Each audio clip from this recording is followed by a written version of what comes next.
Yes, ma'am. So,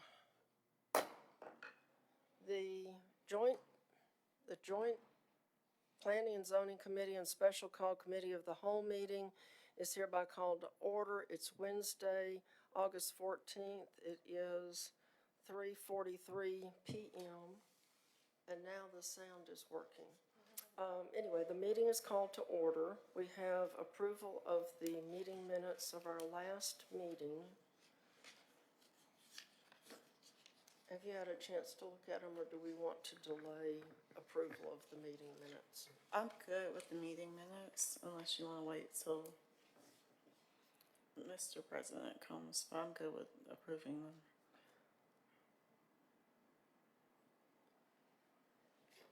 Okay. Well, we'll wait a few minutes. Okay. Just in case. Okay. Item 3 is our zoning case for today, and it's the one, the signage that was continued from our last meeting. So I feel like now this is really loud, whereas before I felt like it wasn't working. So we want to go ahead and go through all the work y'all did while we were doing something else. Okay. Yeah, so you'll notice that the document, you'll see, this thing is really loud. You'll see, where, notations are both in red and blue. Red are changes generally that we've already reviewed, and I think were generally accepted. The text that's in blue are the items that we made adjustments based on, or edits, based on our last meeting and comments. And so you'll see on page 2, I added page numbers for conveniency. But then you'll see on page 2, we've added a few definitions that were requested.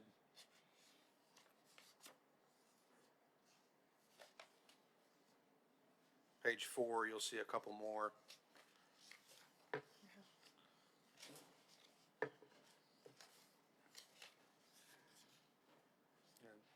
page 5 has a definition as well. Okay, We started without you, but we hadn't gotten far. And so, Councilor Quinn, I just mentioned that when you look at the document, you'll notice that there's text in red, text in blue.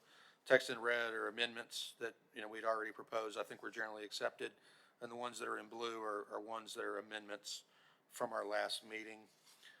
You'll notice, particularly on page 2, I believe, is where some of the definitions start, where there's some new definitions, or maybe they're just amendments to definitions. So page 2, page 4, page 5 all have either a new definition or one that's been amended. I like the definition of marquee sign because I'm not sure I really understood what that was, and now I do. Yeah, I added a little more Thank you very detail there. much. Yes, ma'am. Sometimes you think you know. I think there was something out of order too. I reordered a few things just to.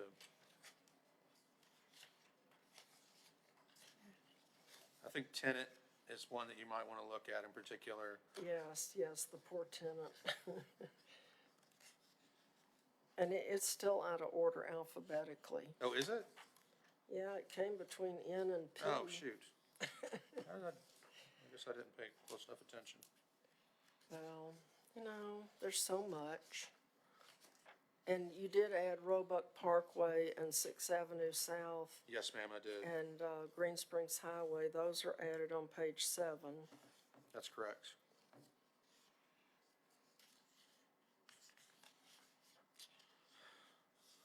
And I believe on page 9, I think Councilor Quinn in particular made a comment about, including, but not limited to digital and electronic, for a vehicle that might attempt to use a vehicle primarily for advertising, which would not be allowed.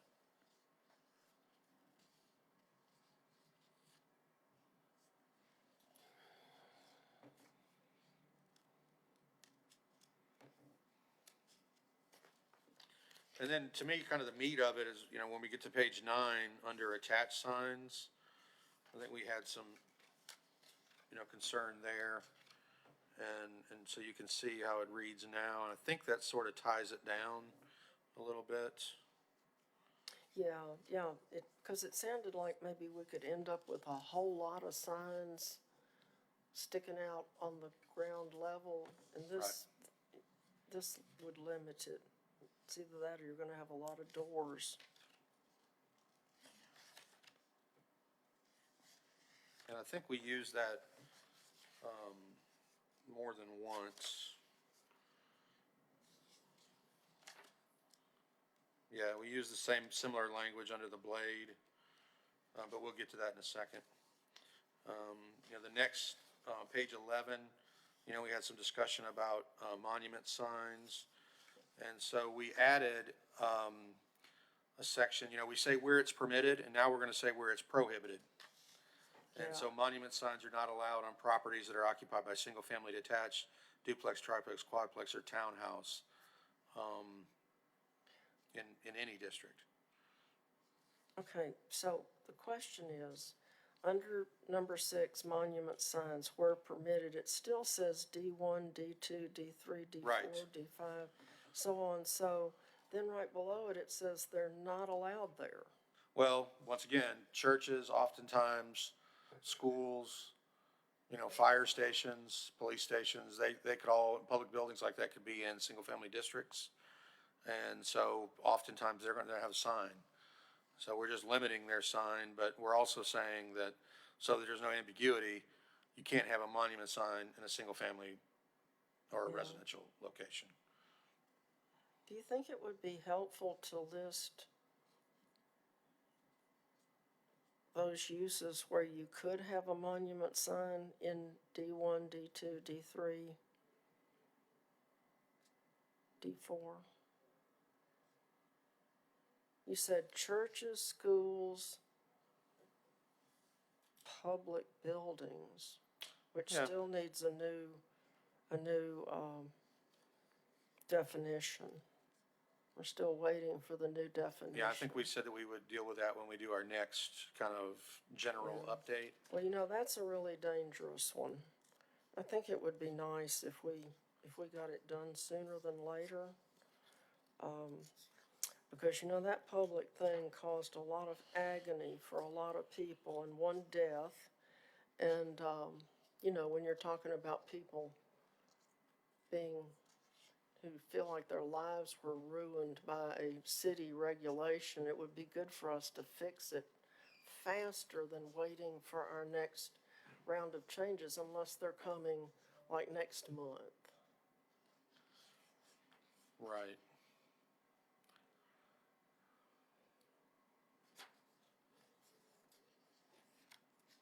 And I guess it doesn't really just have to do with monument signs, it has to do with a lot more than that. But so what you're asking though is could we add a further limitation in this where permitted, that within these certain districts, only certain types of uses would be allowed? I mean, Yeah, We've got the prohibition, but, Because Yeah. I would think maybe at least one other person who read this would read the where permitted and think that they could put them in D1, D2, D3, D4. And then it would immediately say that they're prohibited there. And then you'd be going, well, why'd they put it that they were permitted when now they've said they're not permitted? So it seems like if we named a reason that you might be able to use a monument sign, the average person who reads the ordinance would understand it. the only comment I would make on that is that, I'd want to check with, OCA, Office of City Attorney, because, I know that one of the basis for, Reed versus Gilbert, which is a kind of a seminal Supreme Court case about signs. And that it kind of, basically forced, that was one of the reasons we had to redo the sign ordinance, because we had content-based restrictions. And, kind of the basis of that court case was on how the town of, I can't remember if it was the town of Reed or town of Gilbert, but whoever the party was, that it was the city, was restricting signs based on use. So if you were a church, or if you were this, you could have a certain type of sign. And I think that's part of the reason we use the prohibited language, where we're saying where they're prohibited. Because I think once you start saying, what you had suggested, we might end up with some content-based issues. Do you agree with that, Kim? And I think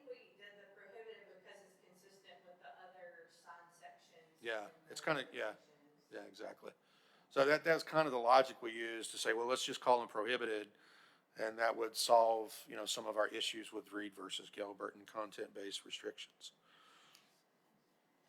So you're thinking we couldn't say that that monument signs would be allowed in those districts I want to for check and see. churches, schools, and public buildings funded by the city of Birmingham or something to that. Yeah, that's what that's what we're going to check with. We have a weekly with OCA, and we'll have that discussion on Friday. Then I can report back to you. Yeah, because those things, don't y'all think that those are pretty cut and dried?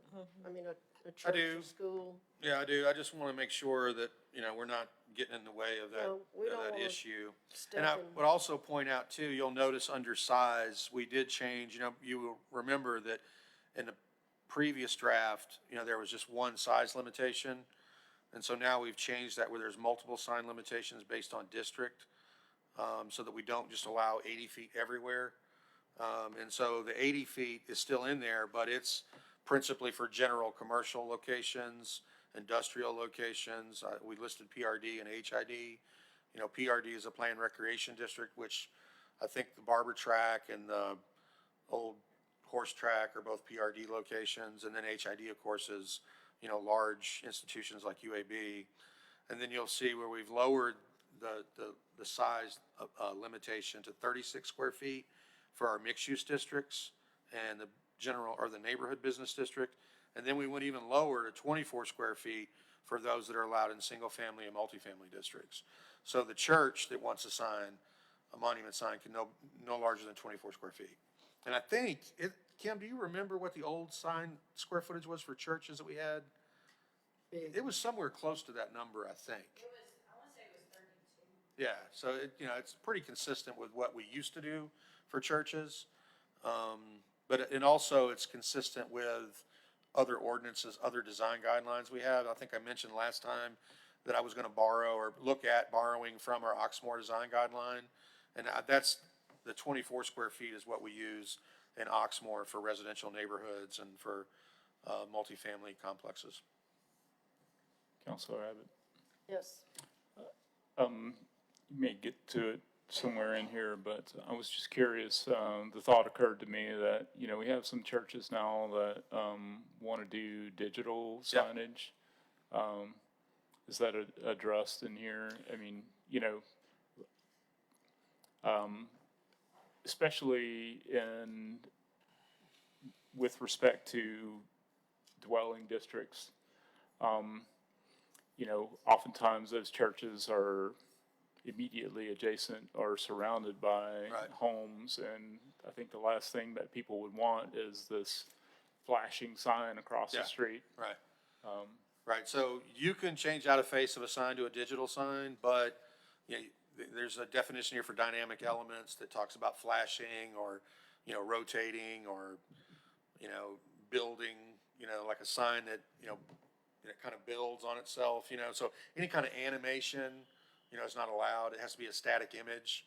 And if it does change, it changes to another static image.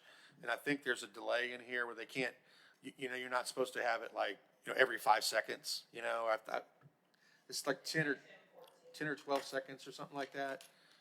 Yeah, 10 seconds. So they, static image, 10-second interval, they can have another static image. That's that- what the ordinance allows for. In a residential neighborhood? Yes, yeah. And then, but also, you have these setback requirements, right? So if you are adjacent to residential, you still have your setback requirement. So they couldn't be adjacent to a property, immediately adjacent to a property line. They have to set back from the residential, depending on the size. Well, see, in a residential neighborhood, I would think we wouldn't want digital signs at all. I certainly wouldn't want to live next to a church with a digital sign. I like churches, but I don't, Yeah, that would make you feel like you were in a commercial zone to have this changing advertisement of whatever is going on. I don't know. What do you think? a lot of other things. It all depends on the execution. Yeah, exactly. I So- think that's probably right. You know, I don't, But, you know, I think generally the zoning ordinance talks about you not, you know, with lighting in particular, you know, your lighting is not supposed to cross over into the adjacent property, you know, and so, I mean, I don't know if we could interpret that, or maybe we could add something in here that there be a limitation for digital, you know, that they, you know, maybe there's a brightness factor or some sort of, we have to look at that. yeah, I mean, Because you'd have a constant glow. right. Yeah. I think, you know, the most conservative, you know, approach to dealing with that concern is just not to allow the digital signs, but, you know, if you do, or if you do allow them, it's,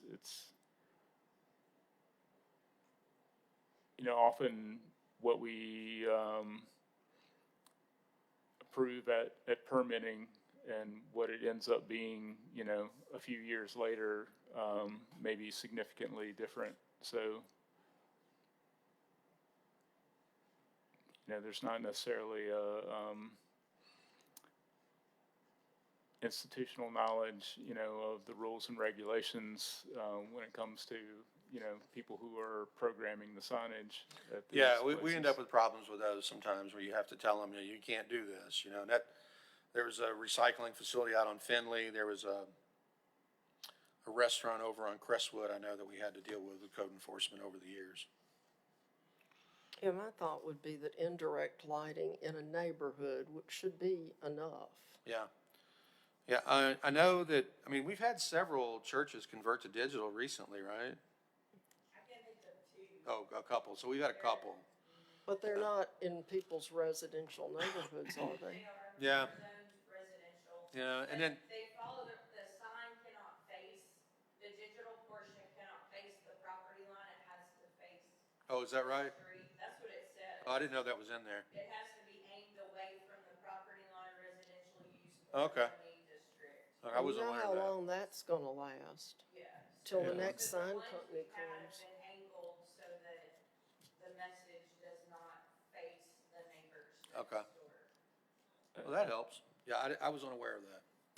I think one of those is Friendly Baptist over in Smithfield, in my district. It's sort of near Parker High School, and it's, yeah, and there's almost no houses around it, and the sign is, if I remember correctly, affixed to the front of the building. So, I guess I was thinking about the church that we just heard the zoning case on, that's surrounded on all four sides by residences, and, absolutely, yeah. yeah, I mean, I just think we need to protect our residents, or they will leave and go somewhere where someone else will. And we're already losing enough residences to this Okay. short-term rental stuff. You know, if we lose all our residents, we will be the third or fourth biggest city in the state. Yeah, so to that point though, if you take a look at page 17, you know, there are several illumination requirements. And I think they kind of address the issues you're talking about. You know, particularly, you know, 1 and 4.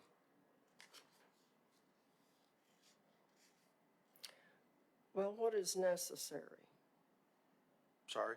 It says no sign may be brighter than is necessary for clear and adequate visibility. That's an opinion.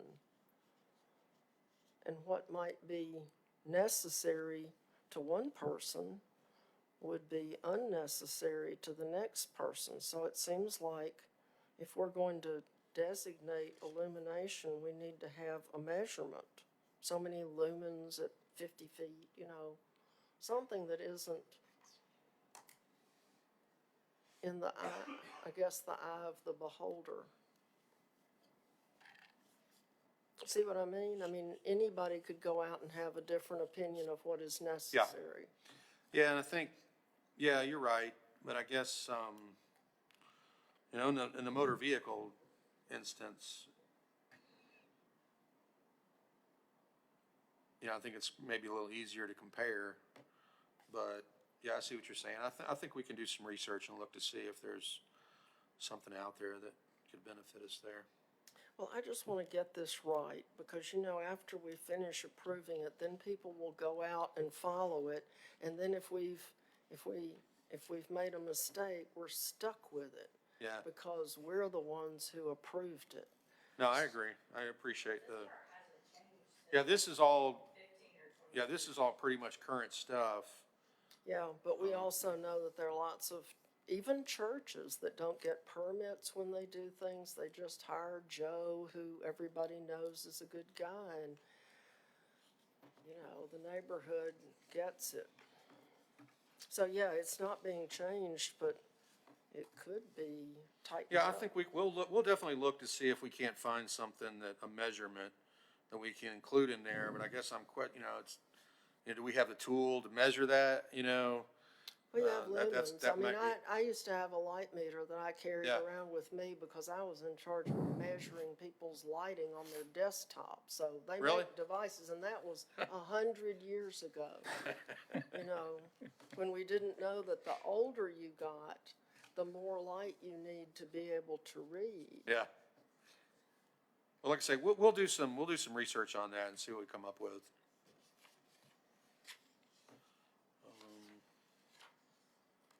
Let's see, okay, yeah, we got into monuments. Oh, and then we also included some changes to the height. You'll notice that, you know, we had, I think that was a comment that we received previously as well. And so we made adjustments there where, you know, that 80-foot sign could be 8 feet tall.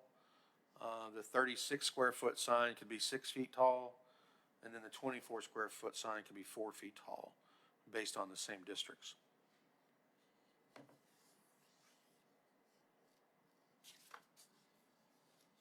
Okay, and then we had those little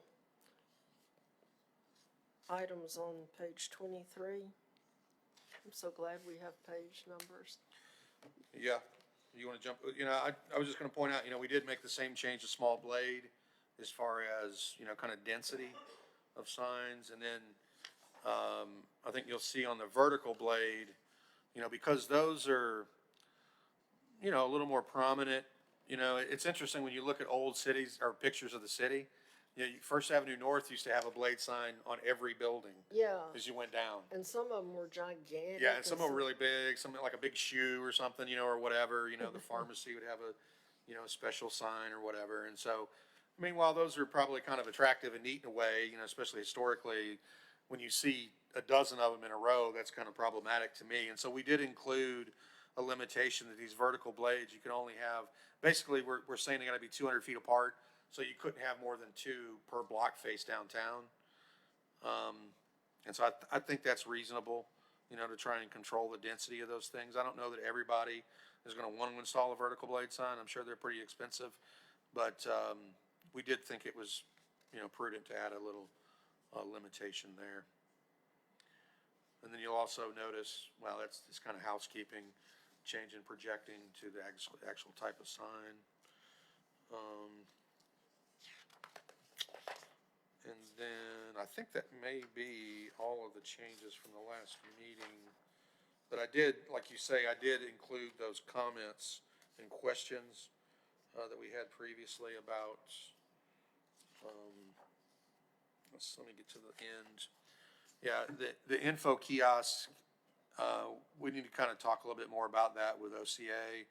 I do think those things are possible. We would just have to make some adjustments, probably to the city code, to allow for that. But that, if that's something we want to do, we need to just have more conversation about that. I did check on the protection for historic signs. The current design guidelines for, you know, our design review committee doesn't have protections for historic signs. That's really not written into that. And then the condemnation item, I think I want to dig into that a little more with OCA as well. I did get some feedback from some of our condemnation folks, but I want to confirm with OCA on that.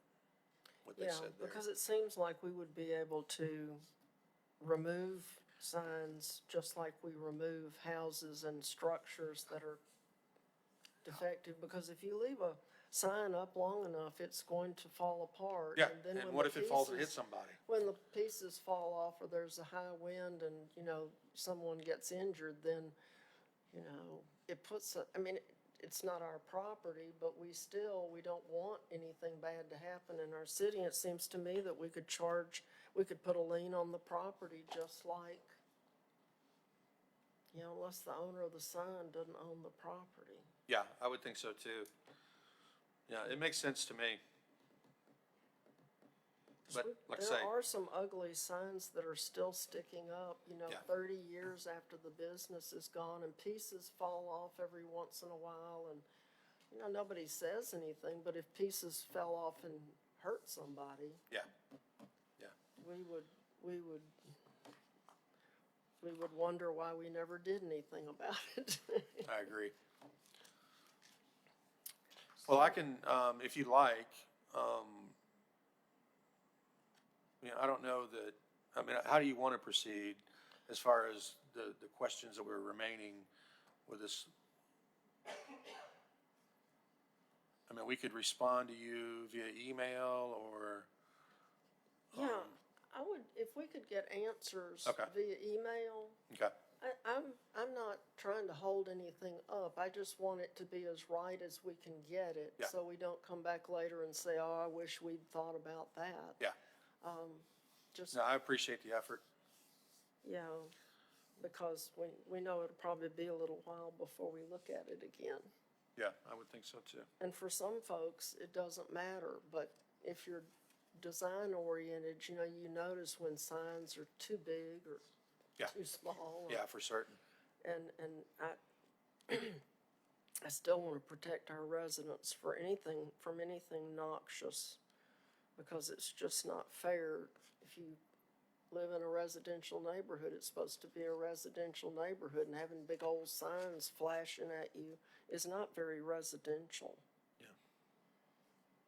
So, what do you think? You think we could just the committee members could just receive the answers or the changes back, and then we could go ahead, because we were gonna have it on committee of the whole. Right. And then that was all we had. But Right. that way we could try again for the next committee of the whole. Or city council meeting, if we don't have a committee of the whole pretty soon. Yeah, so what Counselor Abbott's referring to is that we're probably gonna, or more than likely going to council committee of the whole, that would normally occur next week, because we only had literally this item that staff were prepared to present on. So it would be mid-September, sorry, before the next committee of the whole. So I think it's fine for staff to respond to questions via email. I guess the big thing that you guys are looking for is the recommendation from the committee. That's right. That's, yeah. So we could adjourn, let's see, is it adjourn our committee and, is that what I want? Is that, so that we could take it up again without waiting 2 more weeks?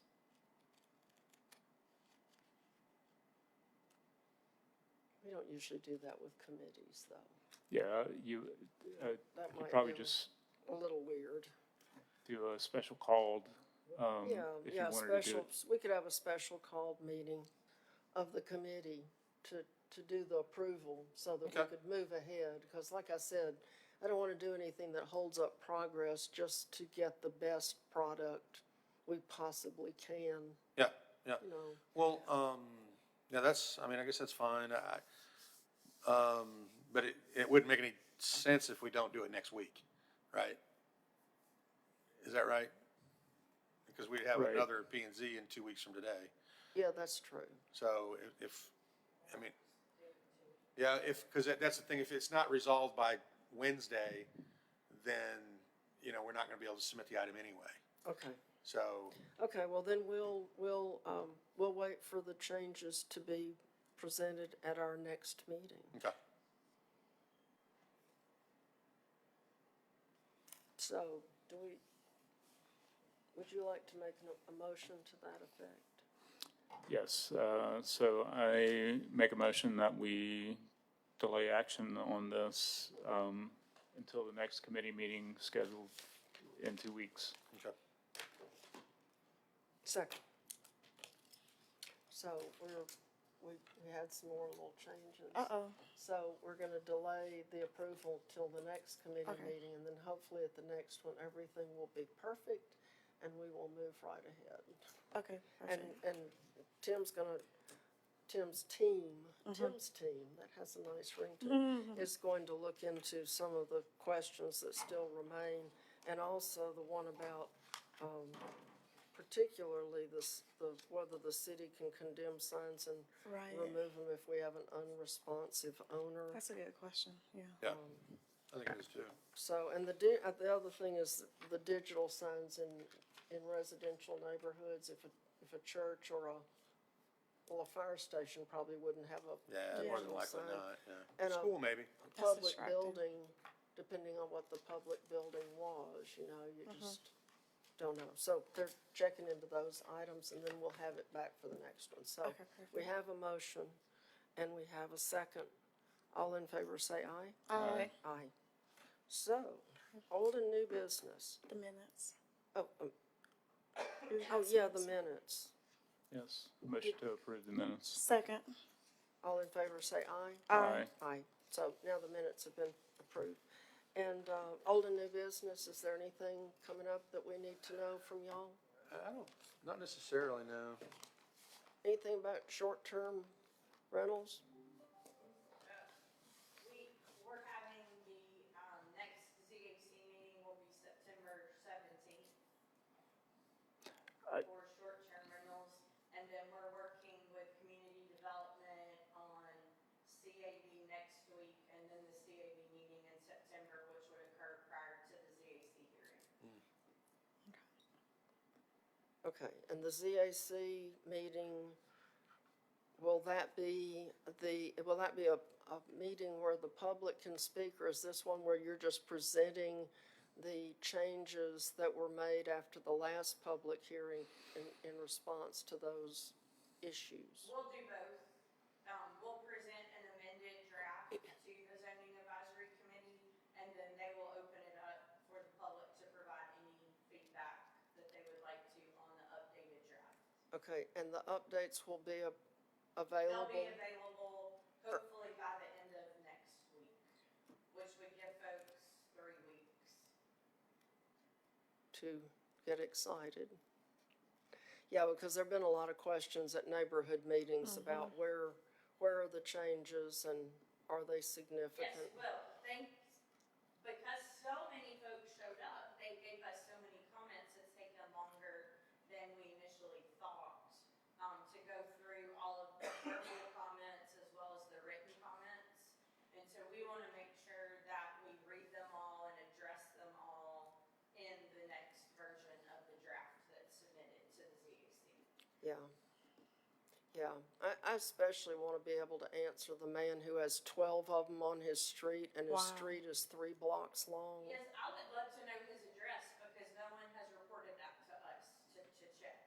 So if you come across his address or I've- his street, I think that I can get it yeah, we would no. love that information. because he's a professor at UAB and he wrote a very eloquent email describing each aspect of how it's ruined his life to have no neighbors anymore. Yes, we And, would love to know which street that is, and if you. Well, I know it's 12th Street, but I'll find out what his address, I mean, I'm sure he can point out where they are if he knows that there are 12. Well, we can find them. We have to search just like anyone else on the websites. But it would be great to know. Yeah, if he can just give us a list, that And would there be were great. several properties that were brought up at the public hearing that could be reported for zoning violations for other issues that we were not aware of. So if y'all will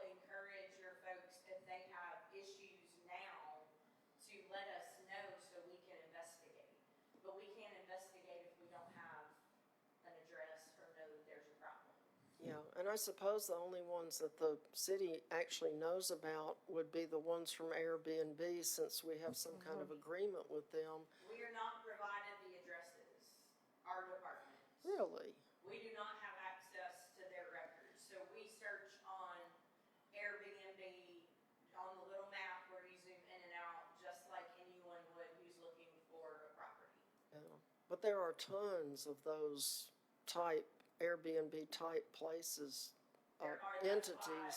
If there's an event of one of these, it takes us a little bit longer, because right now there's no registry for them.